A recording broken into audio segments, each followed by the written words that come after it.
My very first job, real job, was out of graduate school, was being a high school English teacher. And I learned a lot from being a teacher.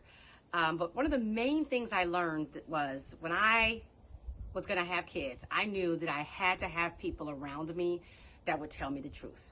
Because as a parent, and this is every single parent almost, we see our children through rose-colored glasses or maybe gray-colored glasses, but we cannot see them clearly for who they are because they're our kids, right? And there's all these connections that we just can't break.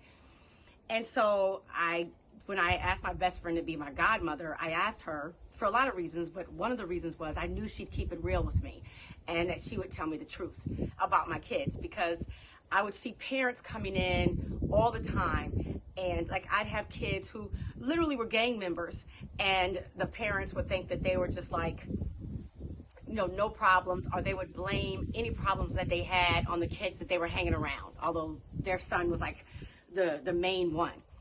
It was just talking about your kids not behaving or not doing well or being someone you don't want them to be. It's just a conversation people don't want to have.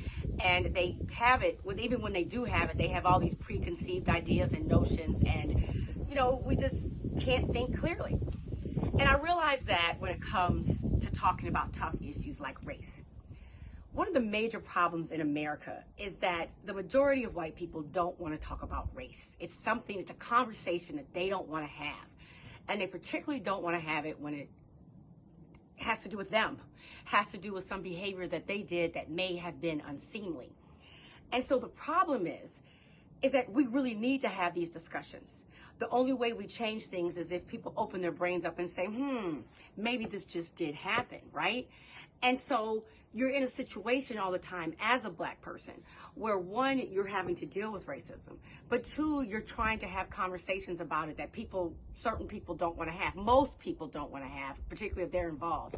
And three, when they do have the conversation, typically or frequently, they will not open up their minds to see how mistakes could have been made.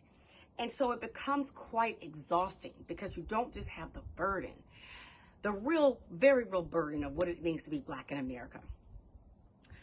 You also then have to explain, no matter how eloquently, calm, how many of your big words you use, there are just some people who don't want to have the conversation and just refuse to hear you. And that's exhausting. And so what I encourage people to do, white people to do, is that in every conversation, if someone comes to you and says, I really don't think this person would have treated me that way had I been white and male, or I really felt this way when this happened, or it offended me when this took place, that you challenge yourself to consider that there may be truth in what the other person was saying and the experience that they had, so you can then grow and get better. Just my thought. It's Randy B coming at you again. Take it easy, guys.